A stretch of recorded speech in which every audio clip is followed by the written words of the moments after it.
Evening, and welcome to the last in our series of Claremont's Songs and Chatter. As you can see, this is another special edition. Davy, why exactly am I dressed like this? Because it's our Christmas special. It's Christmas. Christmas? Well, this lockdown's lasted a bit longer than I think everybody thought it was going to last. Yeah, I was talking to that St. Nicola, and she says we've got to stay home until this virus has gone away. Aye, right enough. Look at the length of the beard and the hair. What makes you think that this virus is still rife? Just look at the reindeer. Look at the one at the front. Look at the colour of its nose. It doesn't look that well. Aye, right enough. It does look a bit red. Aye, right enough. I stepped into Frosty the Puddle earlier this afternoon. Would you stop saying that? What? Aye, right enough. You've said it 3 times already. Aye, right enough. So what have you been up to? I've been working in the garden. In the garden? Yes, I've been doing some yo-ho-hoing. What about you? What have you been up to? I've been making some Christmas mince pies. They taste a bit funny. I think I put too many onions in them. Well, what are you going to do with them all? I'm going to eat them all myself. Isn't that a bit elfish? No, it's in my contract. You should read the final clause. Enough. Let's get on with the show before we turn into the Easter Bunny. Well, we've got a great final episode tonight. We've got some great songs, praise band again, and we've also got characters at Claremont. And just as a clue as to who the guest is today, I've got porridge, I've got beans, and I've got rice. So that's your clue who the character at Claremont is today. But to get it started tonight, we've got a real special treat. In Claremont, we've got the praise band, but we've also got a praise group who do the introits and lead the singing when the praise band isn't on. And tonight, they're going to sing for us, "The Feast is Ready."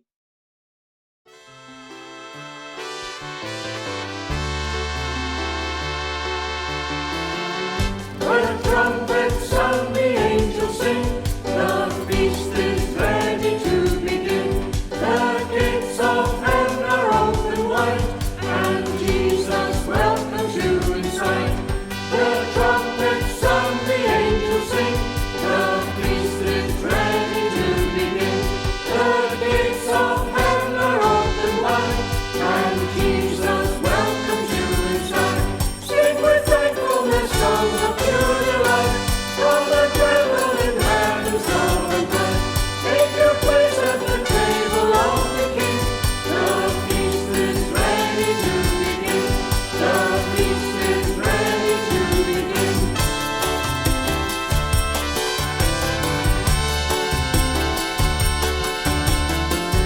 Tables are laden with good things. Oh, taste the peace and joy he brings. He'll fill you up with love divine. He'll turn your water into wine. Sing with thankfulness songs of pure delight. Come and revel in heaven's love and light. Take your place at the table of the King. The feast is ready to begin. The feast is ready to begin. The hungry heart he satisfies, offers the poor his paradise. Now hear, O heaven and earth applaud the amazing goodness of the Lord. Sing with thankfulness songs of pure delight. Come and revel in heaven's love and light. Take your place at the table of the King. The feast is ready to begin. The feast is ready to begin.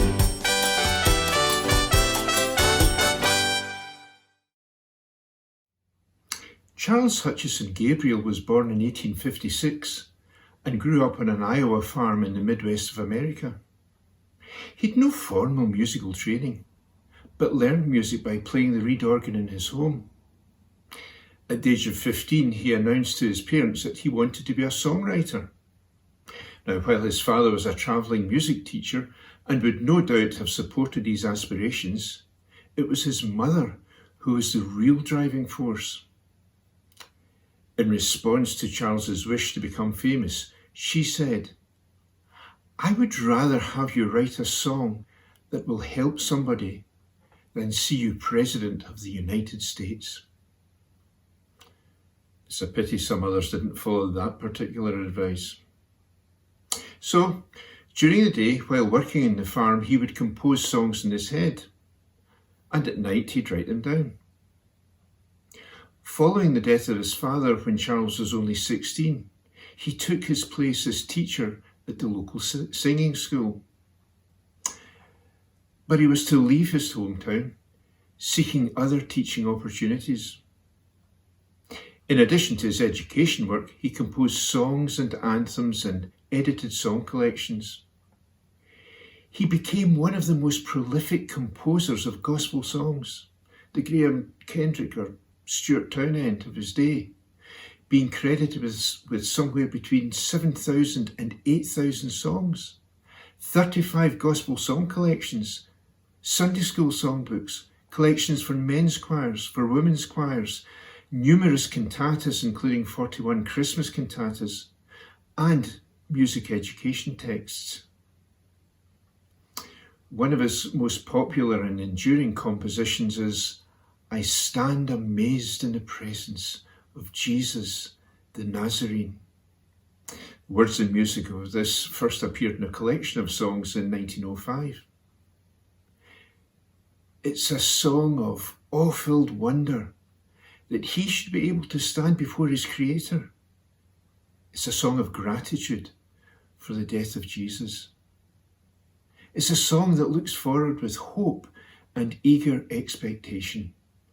I stand amazed. There are only 2 occasions recorded in the Gospels when Jesus was amazed.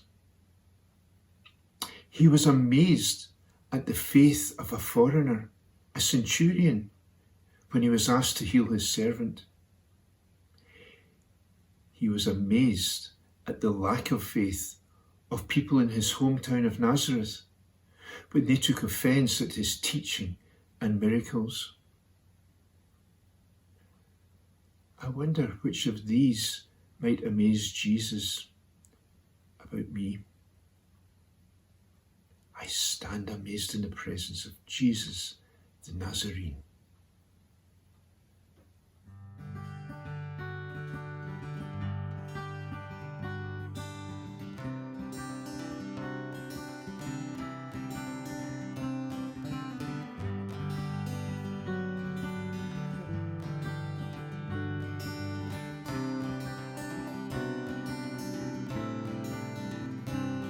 I stand amazed in the presence of Jesus the Nazarene, and wondered how he could love me, a sinner condemned unclean. How marvelous, how wonderful, and my song shall ever be. How marvelous, how wonderful is my Savior's love for me.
Well, tonight we're delighted to welcome Wyn Baden, who's volunteered, in inverted commas, for the Characters at Claremont interview. I've known Wyn for over 30 years, but for folk at Claremont, Wyn's not been coming to Claremont for that long. But delighted, Wyn, that you volunteered. Folk at Claremont won't maybe know that much about you other than the Bean Challenge, and I'll come back to that later on. But tell us a little bit about yourself. Are you an East Kilbride girl?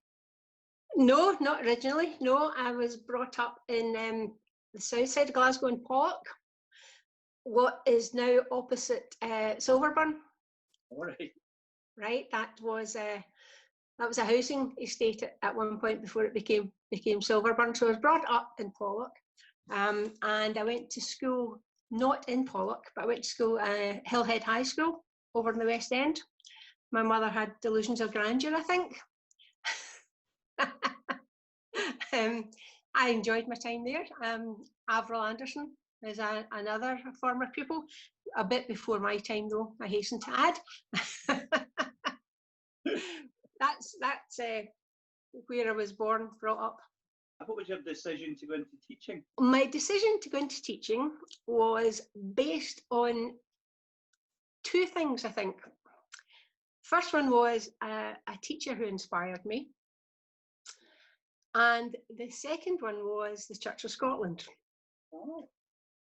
And that came about because when I was in school, I ran the Scripture Union for most of probably senior school. I helped run the Scripture Union.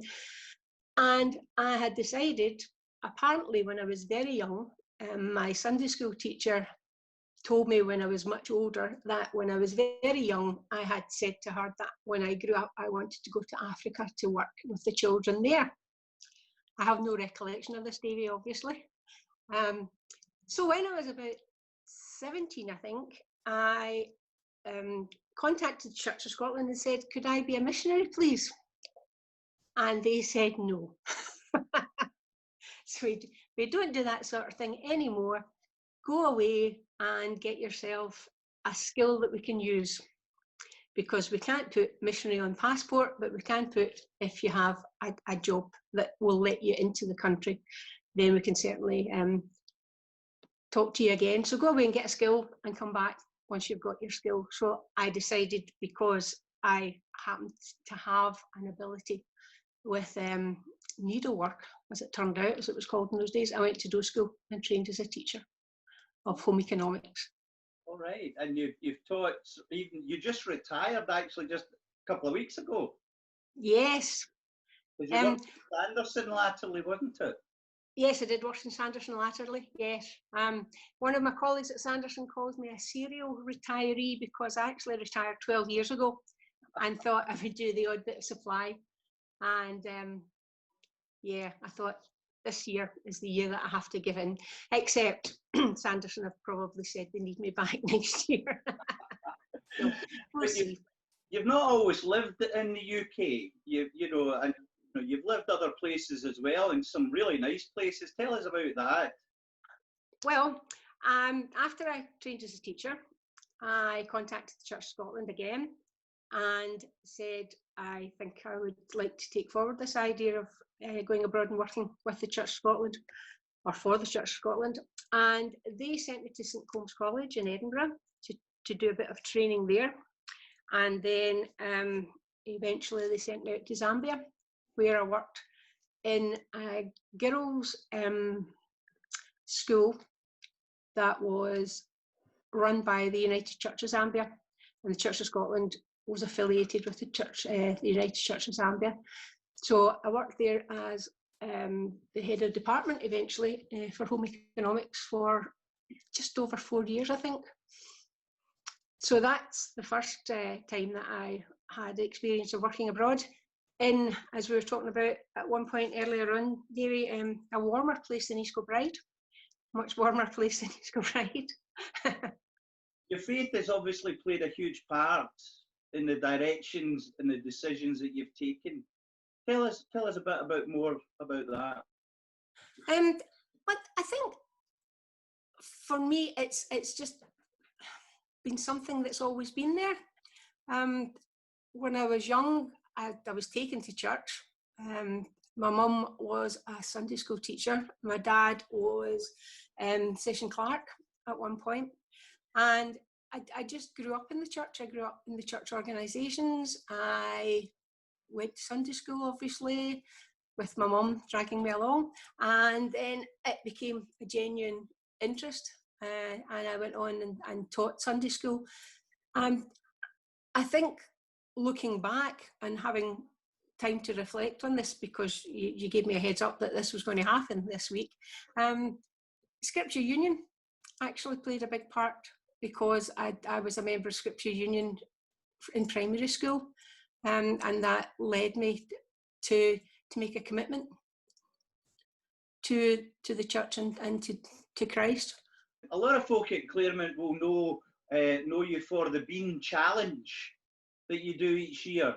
Tell us a bit about how you got involved in that, what it is, and what it does. Okay. I think Gordon Palmer's got a wee bit of blame to own up to in that one. A lot of things, Gordon Palmer. That's for sure.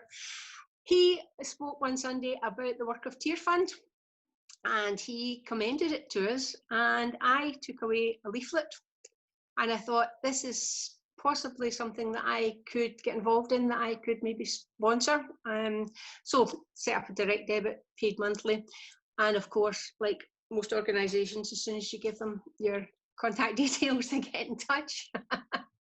So the Mean Bean Challenge came along. It's part of Lent, and my son Duncan was staying with me at the time, and I said, do you fancy doing this? And he said, yes, I'm up for that, we could try that.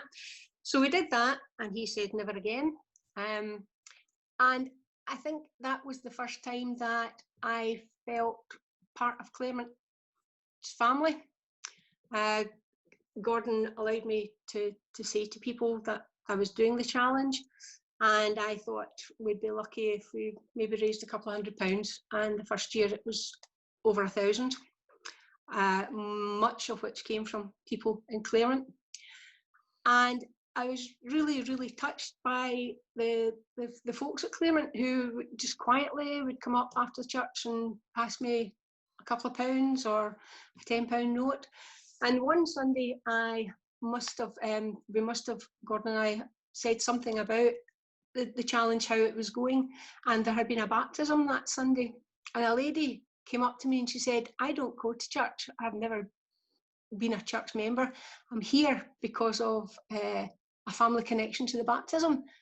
But I was so impressed with this idea of giving up food for the week, although you're not giving up food for the week, surviving on beans and rice and porridge. And she gave me a £20 note. And I thought, there's faith in action, isn't it? Just that touched that lady. I don't know if that lady went on to start going to church. Who knows? But a seed was planted. So that was the Mean Bean Challenge. So I said never again as well, because I thought, I can't do it if there's somebody else in the house enjoying meals and I'm having beans. So I thought, I'll keep quiet about it. And then Lorna Kirk said to me, I'll keep you company next year. So I said, well, let me think about it. And then everybody at work started saying, well, you have to do it again, you have to do it again. So that's why I did it again. Missed out this year.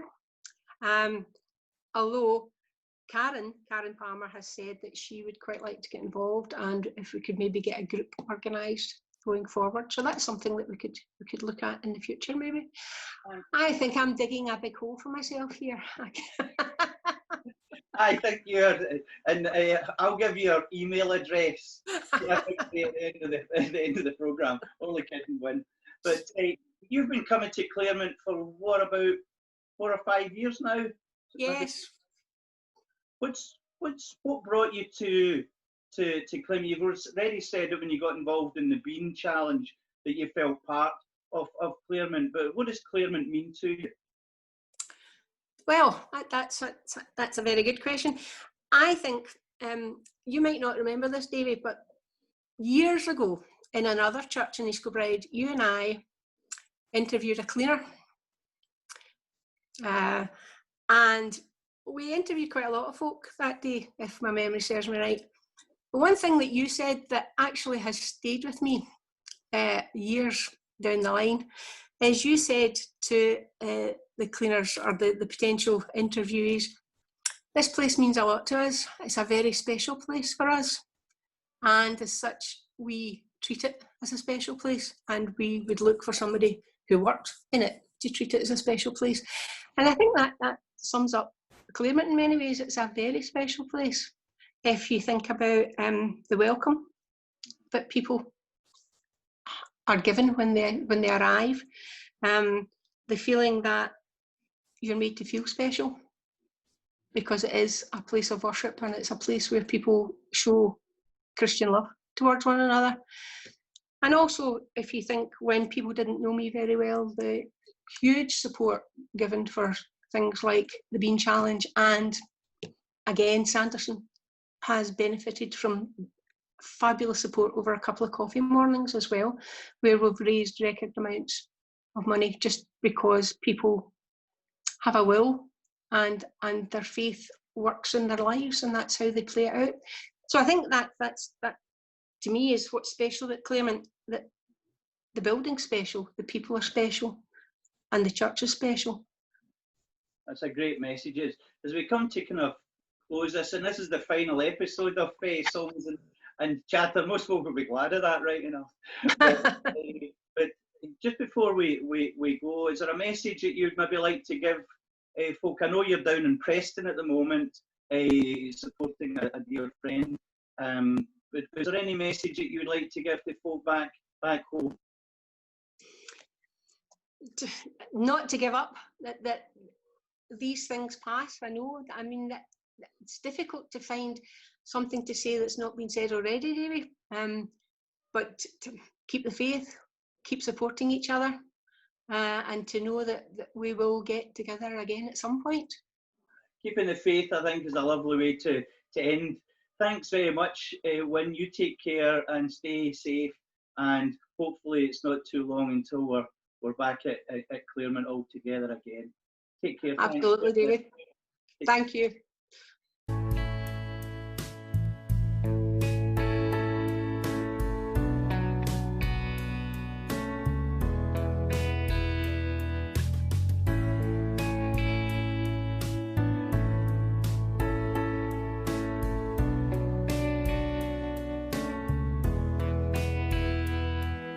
Missed you in my bed when I was staying away. I missed being in church when I was struggling to pray. I missed you at the table when I cooked up far too much. I missed your hand in my hand when I hungered for your touch. Oh, I missed you. Yes, I missed you. I missed you. Yes, I missed you. I missed you in the bar when I was drinking here alone.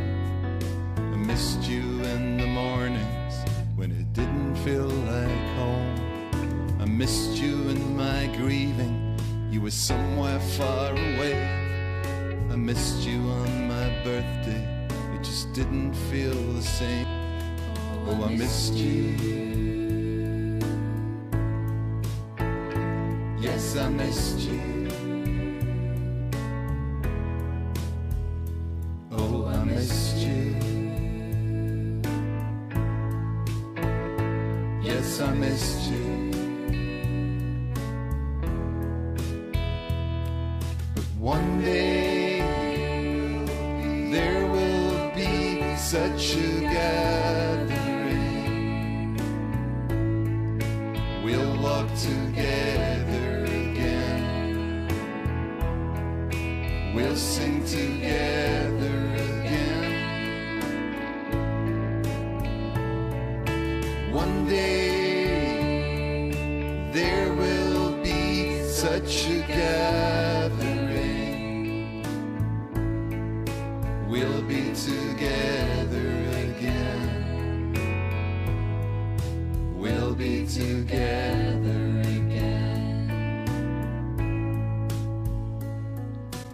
missed you on the terraces, the silence felt all wrong.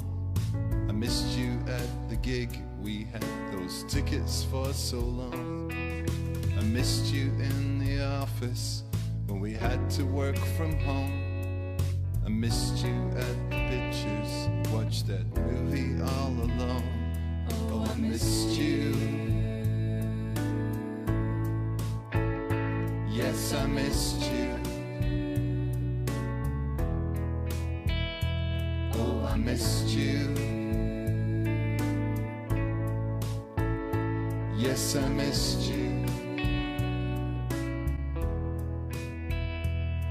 But one day there will be such a gathering.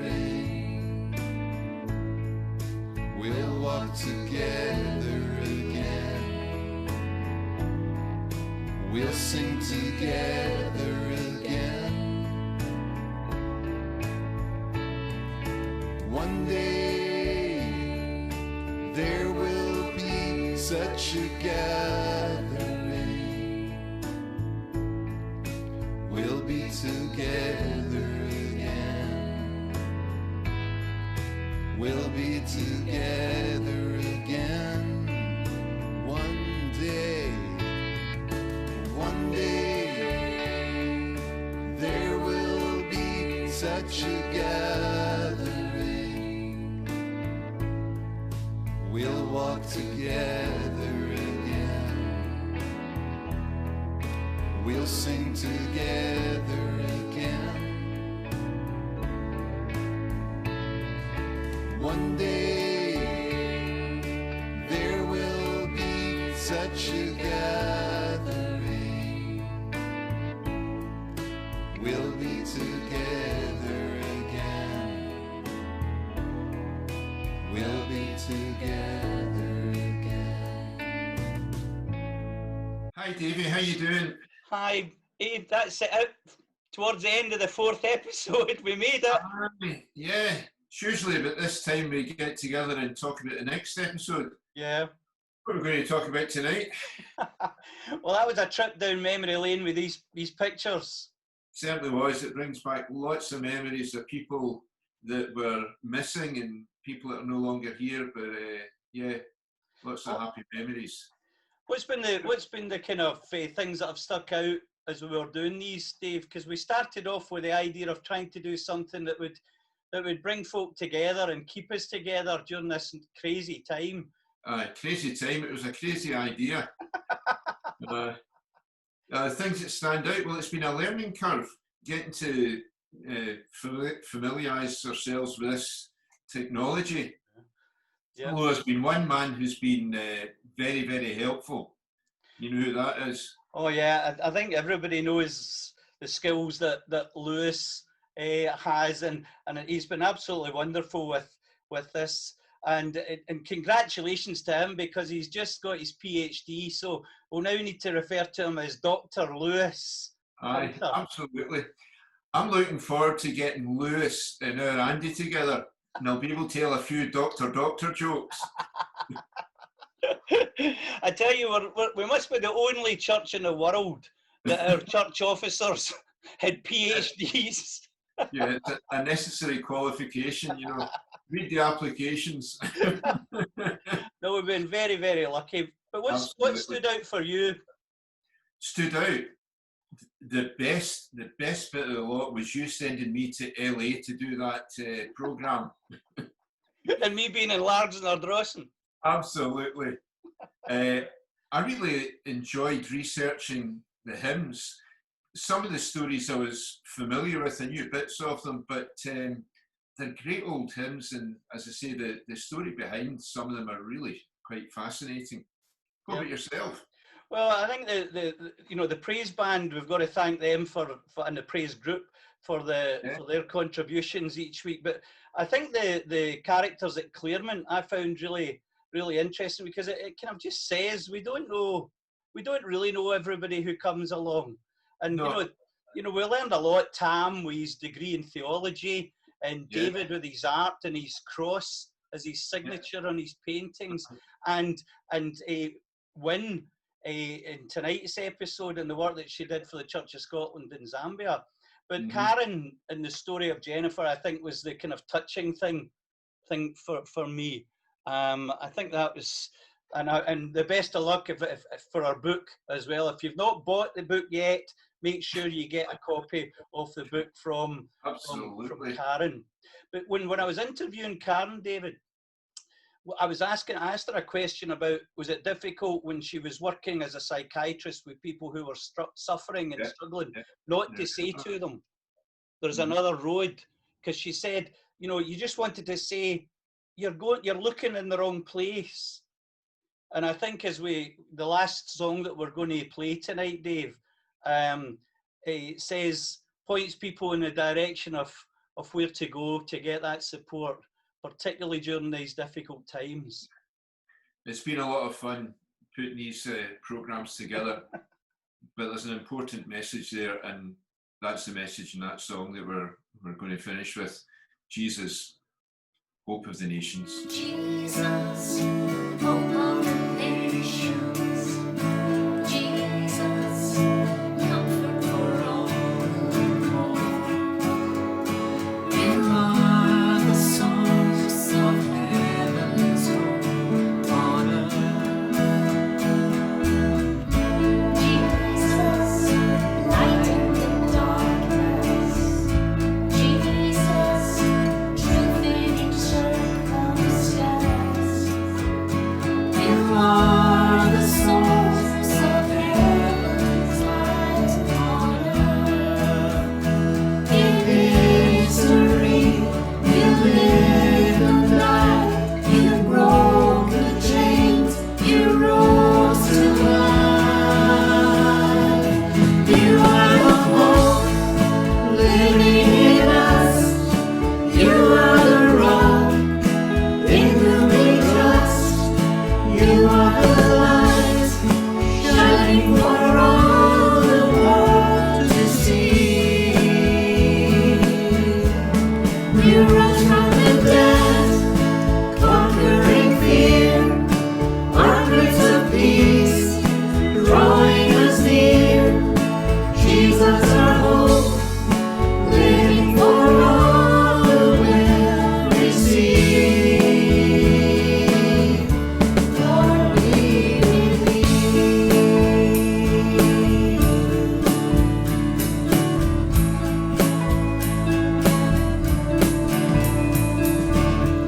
Jesus, hope of the nations.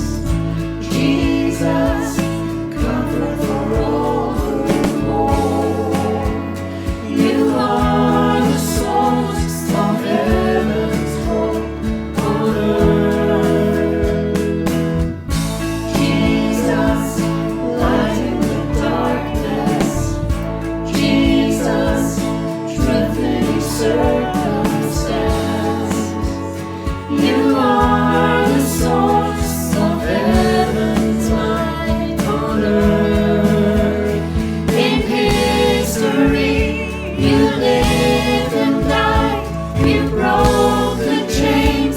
You rose to life. You are the hope living in us. You are the rock in whom we trust.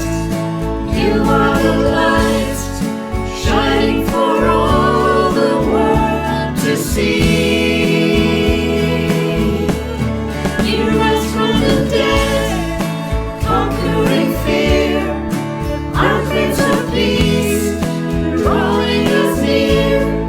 Jesus, our hope, living for all who will receive. Lord, we believe. We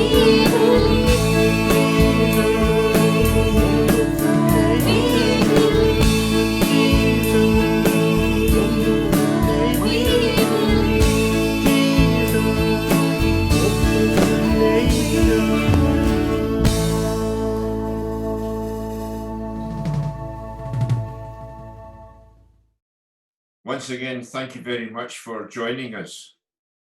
But before we go, for the last time, here are some late-breaking news items. A man went to the doctor's with a sore throat because he'd been eating Christmas decorations. The doctor said he had tonsillitis.